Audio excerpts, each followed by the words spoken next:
Thank you, Mr. Chairman, Ranking Member Keating, Representative Dean.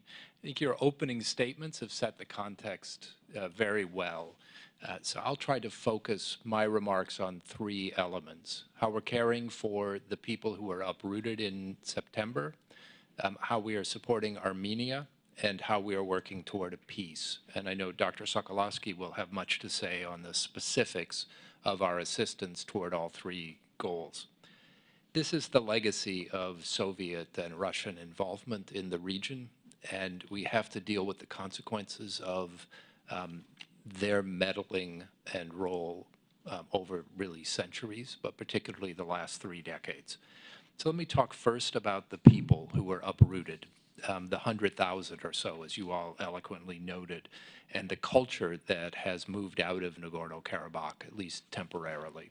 So we insist on the people having complete access to the territory, on the protection of the property, the protection of the culture, and that the people receive adequate information so that they can make a real choice about their future and know that they have the viable opportunity to return and live well in Nagorno-Karabakh if that's what they choose. I'm encouraged that the UN and ICRC report that they have unimpeded, unrestricted access to Nagorno-Karabakh to verify conditions in the ground, and we're working to be sure that they are able to speak with the refugees inside Armenia so that there's clear and reliable information available to them. So there are two things we're doing. One is we want them to have a viable choice, to have the information and the rights they need to make decisions for themselves. As you mentioned, we have already committed substantial money since September 19th to make this possible. I met on Friday with Prime Minister Pashinyan to discuss other steps that we might take to support the refugees and assist the government of Armenia with helping them in their current situation and with whatever choices they might make. And I know Dr. Sokolowski will have more to say about this. I also want to assure the committee that we are developing, at the Secretary's order, a comprehensive, thorough, and transparent record of what happened, not just on those days, but for the months before. We've commissioned independent investigators. We have our own investigators working in the field. There's information available from international NGOs and other investigators. And as we develop the record of what happened, we will be completely open about what we are finding. I can't put a timeline on this investigation, but we will keep you informed as we go forward. And I'm happy to say more about this. The second thing we are working on is support for Armenia. I've been fortunate to work on issues in Armenia over the last couple of years in my role as the sanctions coordinator at the State Department. I'm very impressed by the government's commitment to reform and to diversifying the relationships that it has, economic, political, energy, and security, particularly in the transatlantic community. And I think we owe it to the people of Armenia to help them through this difficult situation so that those choices they've made very bravely are able to help them have a more secure, stable, and prosperous future. So we're working closely with the European Union on providing an offer of support for Armenia over the next months. When I met with the Prime Minister on Friday, this was the main topic of our conversation, and I think it's critical to a secure, free, and prosperous region that we be supportive of the Armenian people and of the government and the choices that they've made.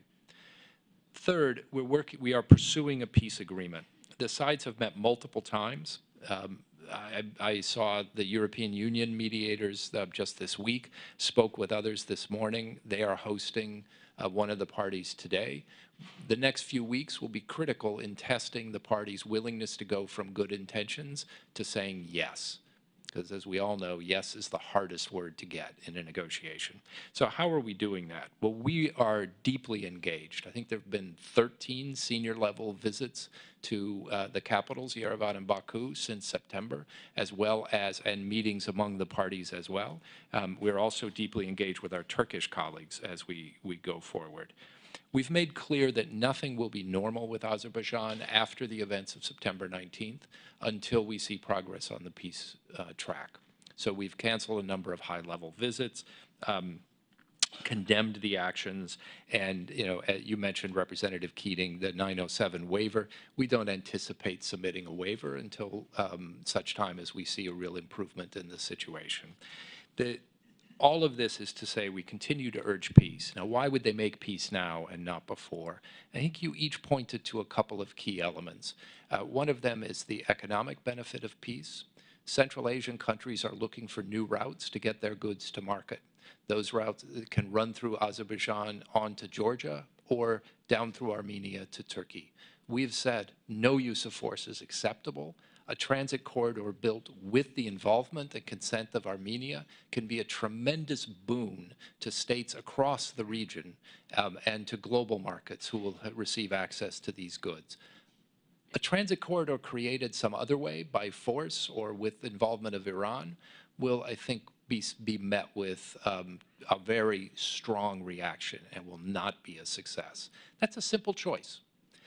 The other piece I think you've all touched on as well, it's the choice of what political relationships these states want to have in the future.